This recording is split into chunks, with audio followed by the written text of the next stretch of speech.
All right, this is Town of Monroe Board of Finance special meeting Thursday, October 12th, 4:30.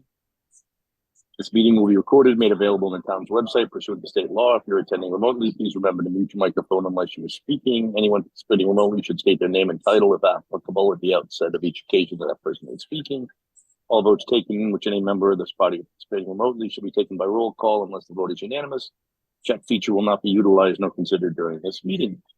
All right, so we are called to order. We have Greg Benno. Present. Rebecca O'Donnell. Present. Steve Kirsch. Present. Samantha Spiro. Present. Catherine Stoffer. Present. We have Ken Kellogg. I'm here. Ron Banowski. Here. Frank Duchess. I'm here. I can't see if Heidi's there. Heidi is not here. She's not. Okay. Where is Deb? Anybody else I missed? All right. Terrific. All right, first selectman. I will turn to you. Thank you. So I guess I could just start with some preliminary information. First, thank you for everyone for making time for a special meeting. Realize that to meet the date that the chair wanted to have the town meeting to be the same night as council was we just had to meet all the different publication windows, everything else for that. So in order to have that, we wanted to have a Board of Finance meeting this week. So thank you for doing that. The first part, everyone got a copy of the presentation that I gave to council in the packet. Mm-hmm. Yeah. Does anyone need it up on the screen or do you have it available? That's the 27-page one, right? I think it's 34 pages, but The big one. the big one, the colored one. Yep. I'll find it. Okay. It's actually on the town website too, right? Yeah, it is, but I can put it up on the screen here if it's easier for anybody. Just let me know. So the first part is really just really some background information, much of which the Board of Finance is well aware of. The capital budget, there's projects ready to move forward. You know about that. We've talked about some additions, the community center project and the open space Benedict's project. So just to, readdress that, the community center is something that we are looking to move forward tonight. The open space project Benedict's is not ripe for consideration. The action that council had taken was primarily to get so we could get a grant application submitted, and we are going to await the disposition of that grant before we move forward in any way and decide where we want to go, and that probably won't happen until fiscal year 25. The funding sources for tonight, bonding, you all know how bonding works. It requires approval of town council, myself, Board of Finance, and then a town meeting. We have 3 bonding resolutions up for tonight, which represent a total of just under $3 million worth of bonding, which represents a little less than half of what the projects that we had on the docket for bonding in fiscal year 24. These are the ones that are ready to move forward. What's going on? You all know why we bond. It's common for these capital projects. Our bonding debt continues to decrease. We rank pretty low, 111 out of 169 municipalities in our bonded debt per capita from the last OPM report. So obviously lower is better. It means less bonded debt you have per capita. Page 7 is a schedule that, and thanks Ron for putting this together. This is showing our outstanding general obligation bonds from fiscal year 2018 forward. I've shown this slides in similar bonding discussions. You'll see that our 5-year rolling average continues to decrease, and that it would continue to decrease even with the bonding that would be projected in fiscal year 24 based upon resolutions that were previously approved but not issued yet, as well as those you are up for consideration for approval tonight. Can I stop you before you? Sure. The five in FY 25, the 5,950,000. Where did that number come from? I think Ron made an estimate based on the capital Exactly. plan. Oh, the outlook, Yeah, it's Right. already a And- 5-year capital plan. Exactly. Oh, Now, okay. and that's assuming that everything that gets authorized and appropriated may not get issued right now too. Like the Right. Board of Ed project, I'm probably gonna hold off and let the projects run out and see where the actuals come in and then Before we issue the bond. bonds. Which, The roads will issue right now. Right. So basically the town's general fund will float the appropriation until we issue the bonds. okay, which is good for projects that you're not sure you may not use it all, Right. so why bond it? Okay, I just wasn't sure. I And wasn't sure. Frank would like it that we keep it in the bank Yeah, longer. having Exactly. said that, that was assuming we did bond everything now. Worst case, which probably. That would be added in 25. Okay. So I have a question. So so I think the DPW trucks are being purchased is something that we're planning on doing the Mhm. bonds, but in a future year, but we have the ability to do it now. Were those stripped No. out of this 5.9 million in 2025? Or is that like kind of getting doubled up? No, Okay, so it wasn't stripped out No, it because wasn't. they have a rolling replacement where they will repay. Right. got you. Okay. Yeah, typically it's 2 trucks every year. There was one year we did 1 truck and a, what was that thing? The skid steer? The No. excavator. Excavator, that's right. Okay. Yeah, so, but typically to keep the fleet current, it's basically 2 a year. Okay. Keep it clean, yeah. So So you're this is always taking the some- oldest one and Mhm. getting rid of it, yep. Okay, so then this was already part of the budget. It's just how we're Yes. paying for it. That's all. Okay, gotcha. Yep, Cool. and those were listed under bonding as the funding source. I will say for the DPW vehicles and equipment, the bonding resolutions do update, and amend the fiscal year budget because those are now projected to be slightly more expensive than what was in the budget. What are we talking about? I think go from like 555 to 6 or 8. 600. Yeah, I think went from 555 to 600 for both of them. Okay. And that's just based, I mean, unfortunately, Prices go up. that's the Inflation, market. yes. That's the market right now, so What's the turnaround? What's the lead time? we were at a year. I don't know if we're still that far out. I think it's I less. don't think we are. Yeah, I don't think so. I think the last ones came in a reasonable amount of time. But a lot of, UAW's on strike. a lot of, there were a lot of So- vehicles we were waiting a year for. There might be And not just things like ambulances always take a while, except the building and fire trucks, but there were things like police cars that were Yeah. on back order for a year at one point. Yeah. But- And that wasn't the result of the build out. That was actually getting the base Yeah. truck for the building. Correct, right, Yeah. right. And how long do these things usually last for? Like, what's like the useful life of these types of, like the L90 loader? I literally just Googled it, what it was, because I'm not a car person, Oh, clearly. yeah. Like, what is the like useful life of these? I know that, I think the current one we have, I'm gonna say is probably, that's probably in the 10 to 15 year range. Okay. That they'll, I mean, it gets used, but it's not on, Right. They last a Yeah, while. they tend to They run, last- yeah, they run pretty And long. do they yeah. require some maintenance? Absolutely. Yeah, they last a Yeah, while. they do last a while. Mhm. makes sense. And then we've been known to do not necessarily replacements. We did a body. We've done some of those. Just We've what done you some done last some year. rebounds. Last year we did just Yeah. a body kind of thing.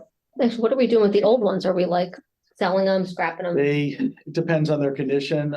If we are gonna liquidate it, we use a government auction site Okay. so that we're sure that it's fair, public, and we get the most value back for the taxpayers. Okay. And we don't pay we use a site where the purchaser pays the auction fee, not the town. So we get 100% of the Oh, okay. Sale price. price. All right. All right. We'll keep going.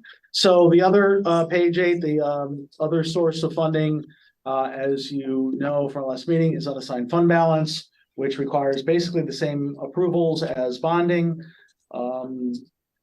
I don't need to tell you that our rainy day fund is healthy. You're very well of that. We're well aware of that. and why we want to maintain a healthy fund balance. You know why our fund balance has gone up. You see how our expenses have come in under budget, and how we've had increased revenue surplus for a variety of reasons. Frank's investments, our Deb's collection rate being higher than budgeted, and then grant funds that have come in during the budget year. Just one comment, Ken, even with the 3 million coming out, we will still be at about 20%. We're getting Sorry. Yeah, we're getting there. You know, I should have known that. You're right. I was there, I was there Okay. the other night. That's quite all right. You're fine. That's Don't fine. I steal don't mind. thunder. So, yes, we are currently at about 23 million. That's separate from the emergency fund that this board set aside of $1 million, separate from the special ed. I'm sorry, the $1 million special ed fund, the $500,000 emergency fund. So we have a healthy fund balance with some other backstops there.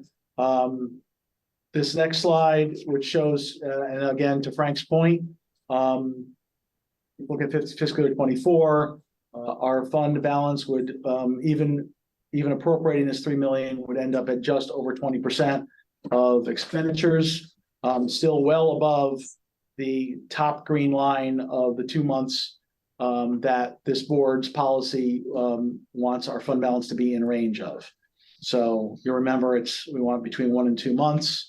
So we want to be between those green lines ideally, and we'll still have, even with this appropriation, a lot of room for whatever future operating budget, relief if necessary, or other projects. Okay. Yep. I already mentioned that on 13, and then 14 is just a highlight of the four resolutions before you tonight, 3 under bonding and through the special, and the last, the special appropriation. So I think I'll stop there because the next ones are really each project. I mean, should we, let's start with the motion on the road construction. Roads, yep.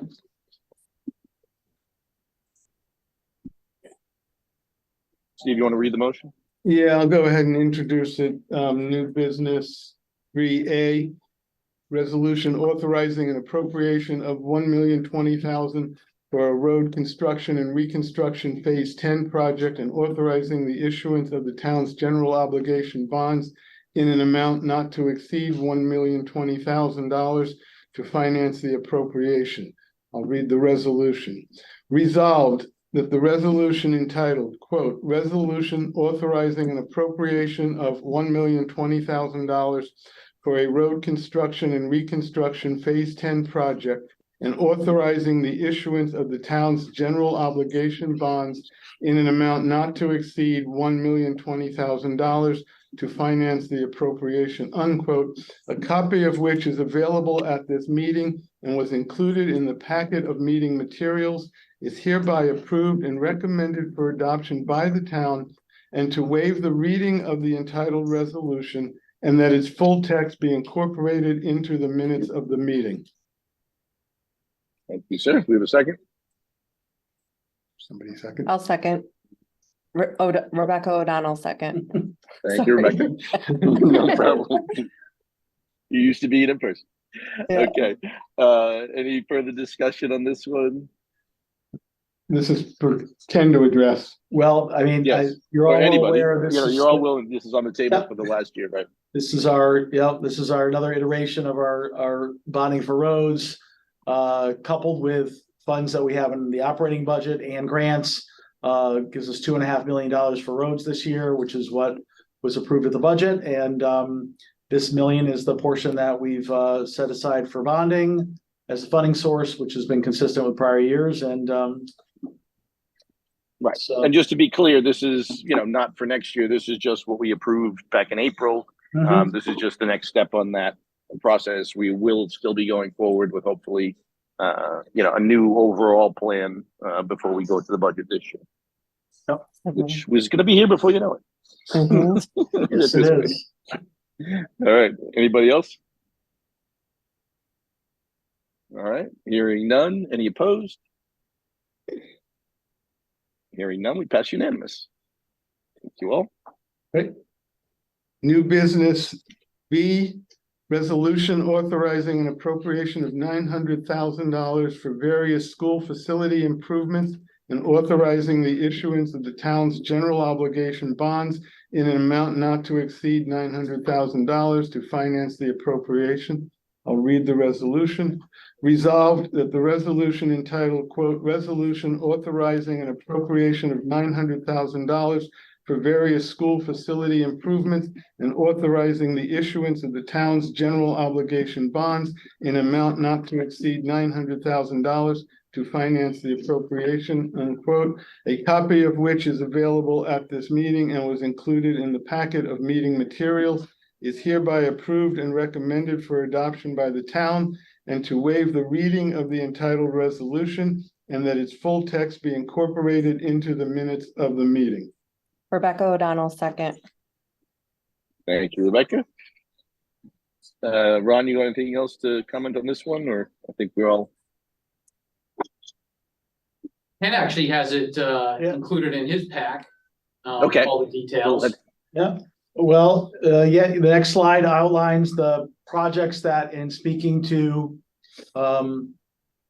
superintendent, and I know Ron has spoken with the facilities manager, these are the projects they would like to move forward with, having funding authorized that were included in the capital budget for the Board of Ed. So it includes upgrades to doors and crash bars at Jockey Hollow, paving of the front driveway and parking lot at Fawn Hollow, exterior doors at Fawn Hollow, a new drop ceiling and hallway lighting at Stepney Elementary, and replacing the kitchen floor tiles at Stepney Elementary. So all those together plus bond issuance costs is $900,000. okay. Anybody have any other questions, concerns? All right, hearing none. Any opposed? Hearing none, we pass unanimous. Thank you very much. We're on a roll. New business 3C, resolution authorizing an appropriation of $1,030,000 for the purchase of trucks and equipment for the Department of Public Works and authorizing the issuance of the town's general obligation bonds in an amount not to exceed $1,030,000 to finance the appropriation. I'll read the resolution. Resolved that the resolution entitled, quote, resolution authorizing an appropriation of $1,030,000 for the purchase of trucks and equipment for the Department of Public Works and authorizing the issuance of the town's general obligation bonds in amount not to exceed $1,030,000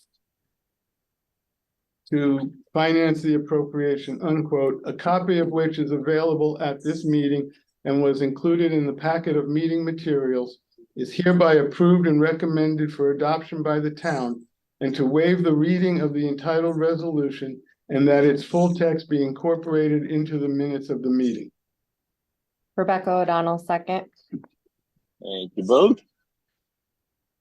Can anything further? I think you explained the trucks. Yeah, I mean, that on this. there's, you know, everything here is standard DPW equipment. That's just part of a rolling replacement, Right. of, you know, cycling stuff in and out. Anybody else have any questions, concerns? Okay. Hearing none. Any opposed? Hearing none. That's unanimous. New business, item 3D, resolution authorizing the purchase of real estate for town purposes and a special appropriation of $3 million from unassigned fund balance for the purpose of acquisition of real estate and for phase 1 and phase 2 facility renovations for a community center project. I will now read the resolution. Resolved that the resolution entitled, quote, resolution authorizing the purchase of real estate for town purposes and a special appropriation of $3 million from unassigned fund balance for the purpose of acquisition of real estate and for phase 1 and phase 2 facility renovations for a community center project, unquote, a copy of which is available at this meeting and was included in the packet of meeting materials, is hereby approved and recommended for adoption by the town, and to waive the reading of the entitled resolution, and that its full text be incorporated into the minutes of the meeting. Rebecca O'Donnell, second. Thank you both. Okay, go ahead. Yep. Anything else, Ken, So- you wanna? Yeah, I'll pick up on slide Where you left 18 of my presentation. So as you're all aware, the town council authorized an MOU a year ago to memorialize the town's intent to purchase the former St. Jules School. That was at a cost not to exceed 2.3 million. Through negotiations, we've agreed on a purchase price of 1.775 to account for some deferred maintenance items that we would address upon closing. Obviously, it's all of that agreement has contingencies that cover all the municipal required approvals, which includes this meeting here tonight. We've talked a little bit about this, but and I apologize for those who have heard this already, but I'll repeat it. We've done a municipal space needs assessment that was conducted by DeCarlo and Dahl, and they identified that St. Jude was really well fit for a community center use in terms of its historical use of the community and size compatible for the functions, being just over 32,000 square feet. It was in line with a long-term strategic plan to migrate municipal offices to another location that would allow more space to be utilized at town hall. And one of their conclusions was the fact that this property was adjacent to town hall was a real rare opportunity, and we could substantially add to the town hall campus by considering that acquisition. On slide 20, I have a rendering that they did at the time. This is by no means any drawing that should be considered, for an actual plan. It was simply a conceptual drawing that they did, but it shows the connectivity that could be accomplished here, both in terms of driveway and parking lots and sidewalks to connect library, town hall, and what would be the community center. Moving on, why not Chalk Hill? We all know that that's been a challenge for the community since the Board of Ed turned it over. It's challenged by its space. The study concluded that, we know it's almost 3 times the size at about 95,000 square feet. With that, we know there's significantly higher operating costs that come with it. The biggest challenge in terms of full utilization of that building is, the security concerns, the quite valid security concerns regarding the types of municipal uses that could be done on a school campus. We've gotten, correspondence from the Board of Ed that historically that, not that nothing could go there, but significant limitations. I don't think we could, for example, put permitting functions over there because you'd have a lot of people coming in and out that wouldn't necessarily be community type programming. And I don't think that's, we want those campus concerns of that would occur there. Additionally, the estimated renovation cost for community center use that they had done in 21 was $10.8 million. So a much larger investment. And then last but not least, I think, the Board of Ed appropriately asked for Chalk Hill, not just the facility, but the location to be included in the facility studies evaluation, primarily to address their increased enrollment pressures. So again, all that in total, I think, the smaller size, the location, et cetera, all makes St. Jude a better solution for a community center. Again, the purchase price. I'm sorry. No, go ahead. Okay. Purchase price 1,775, 750. There's a couple lots that are included in the purchase agreement. 6.2 acres that encompasses the school, the parking lot, and the current overflow lot.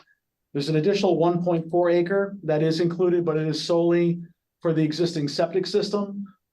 We do not need that parcel, and I think St. Jude would like to have that parcel long term. We would reconvey it to them in the future. The reason why we might have to include it now is where the current septic system is. And the state health department will not allow the property to have a septic system that is on a parcel that is not owned or not on the same parcel of that building that the septic system serves. So the next page shows the three lots in question.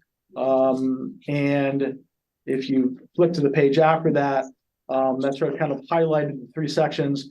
Up on top, I'm just trying to orient everyone on this map. The top seal is at the top of the page is where we are now at Town Hall, library just below that. So that first chunk that's in blue, which encompasses the school, the parking lot, the overflow lot, that would become the town property where the community center would go. The piece in green off to the left is the septic area. And that's a lot that we would purchase, but we would reconvey to St. Jude in the future. And then the balance would stay with St. Jude. Again, moving on, it's all contingent on these municipal approvals, as well as standard real estate transaction terms. The agreement calls for 120 to 180 days for that to occur, and then a closing 30 days from those municipal approvals.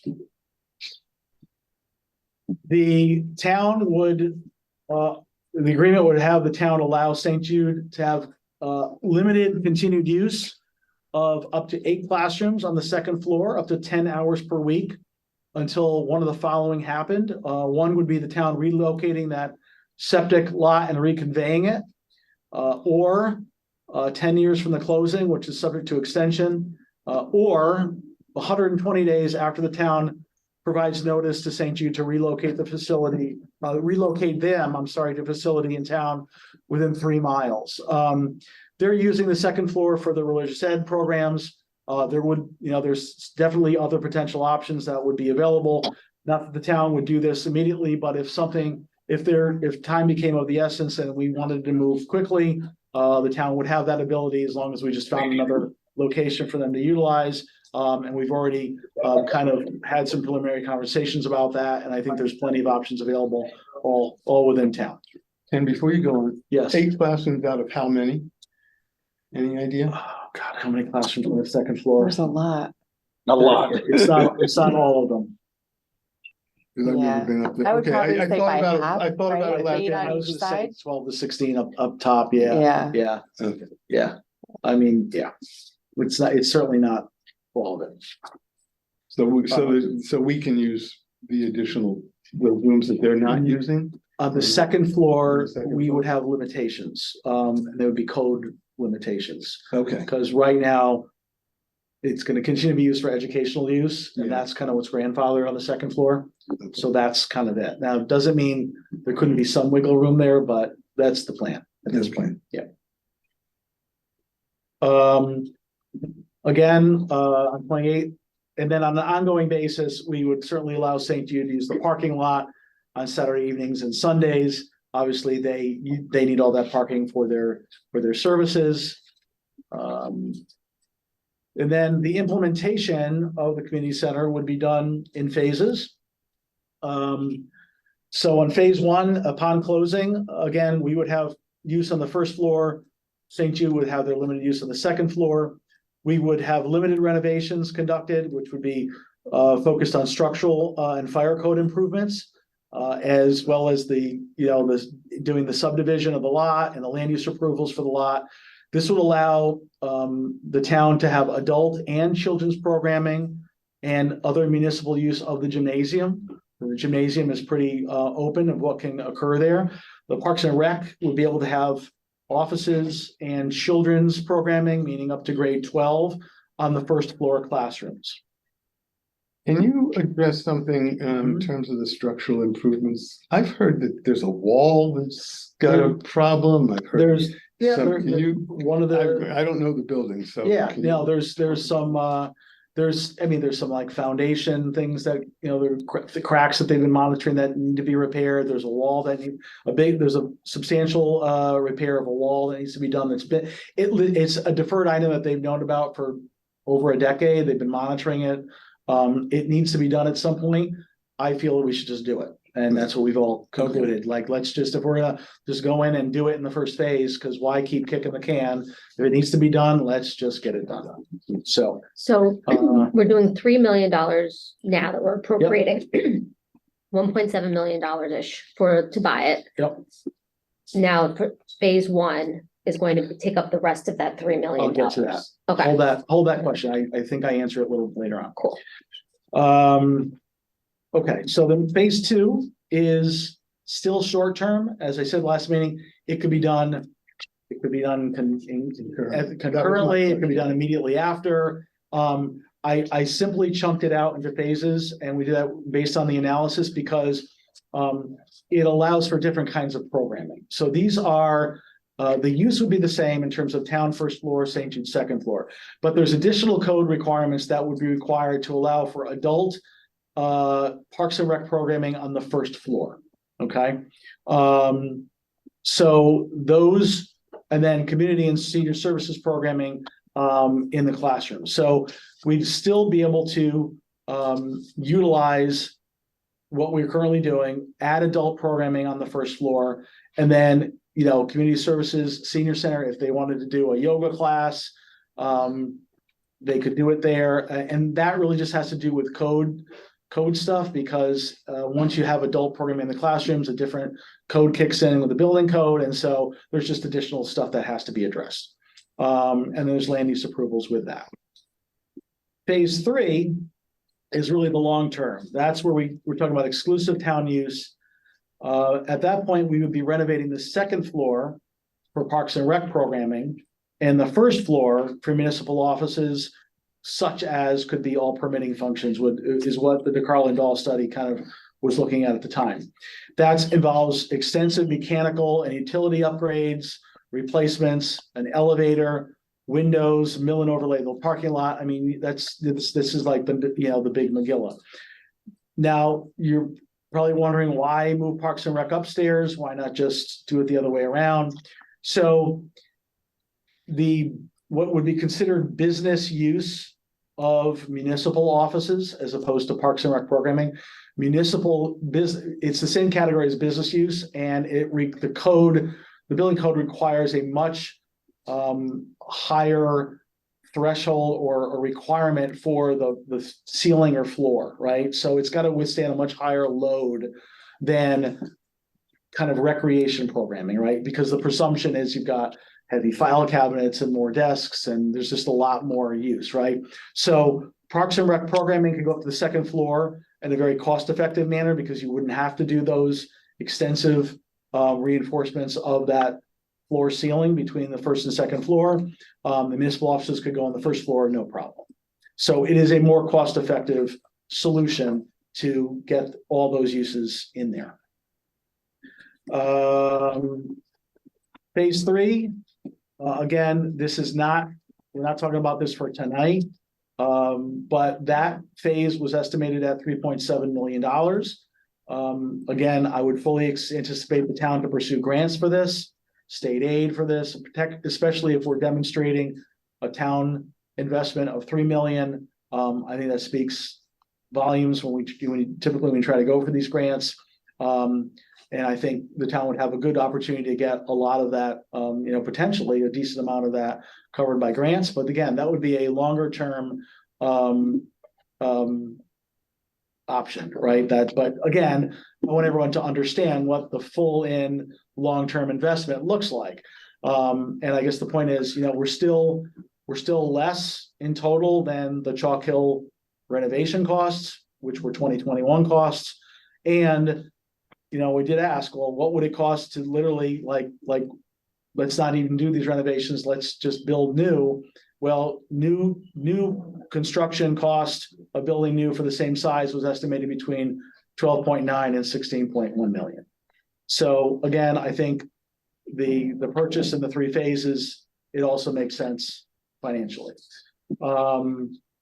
As far as the operating costs, ongoing operating costs, based on St. Jude actuals, and again, in the prior year's operation, like pre-COVID, escalating those costs. So you take your utilities and your fuel and estimate it based on what the town experienced year over year in terms of escalation, up to 2024, gets you to about $125,000 annually.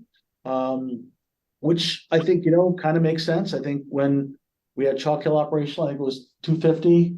I think it was about $250,000 a year, and that was several years ago, right? So I think that kind of jives.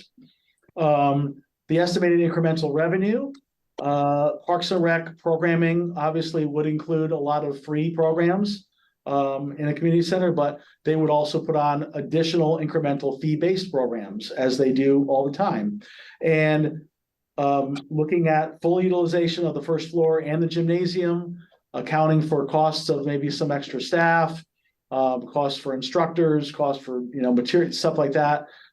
Still projecting that they could, have, about $225,000 in net program revenue from those additional programs. So that, means that you could, there should be a way to cover the operational costs of the building, as well as maybe even putting some more funds away for the other things that the program fund historically funds, like the concerts, like the other free programs that Parks and Rec does. It could also be put away for future facility improvements, for maybe, facilities, furniture, that kind of stuff that you may need in the future there. So there'll be funding available. And then I think this last slide here addresses your question, Sam. What are we talking about? How do we get to 3 million? So the purchase price, about, phase 1 is a little over $840,000. Phase 2 is a little over $367,000. Both phase 1 and phase 2 have standard construction contingency built in. But when Ron and I were talking, we decided to just add an additional contingency of the $14,000 to get to the 3 million. Just because it seemed prudent to do so. It's a round number. Yeah. A round number, and And it's a good round number, yes. to have some crazy number just seems not. You wanted to make it easier for me to read the motion. That's correct too. So that's it. You're up to speed. All right. The end of the presentation. Sorry. Last page of the presentation. That's There you go. See, I was like looking through, I don't see it. That's On the last page, of course. So. All right.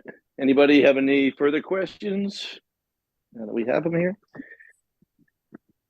I'll just say, this is the presentation that I had wanted to see a long time ago. I realized that, as I said to the council the other evening, they've seen it, they've worked with it and had a chance to ask questions, and we hadn't, and the town hadn't. So now there's 2 shots for the town to see it, and it's been posted, and and we haven't discussed it yet, but the council has called for the town meeting on the 23rd. So I think that needs to be in our record. So with that, let's go ahead and take it to the citizens, because they get the last vote. Exactly. they get the final word. That's right. Perfect. All right. So hearing nobody else, anyone opposed? Hearing none, we pass unanimously. Well done, everyone. And item 4 is motion to adjourn. So I'll make the Excellent. motion. Thank you all. Thanks for making special time for this. I really appreciate everybody's flexibility. I know it's tough this time of year and certainly during the week, but I think it's important we're flexible and help Ken get all this stuff finished. So thank you, Ken. Thanks, everybody. Well, thank you. Thank you all. Appreciate you. Thank you.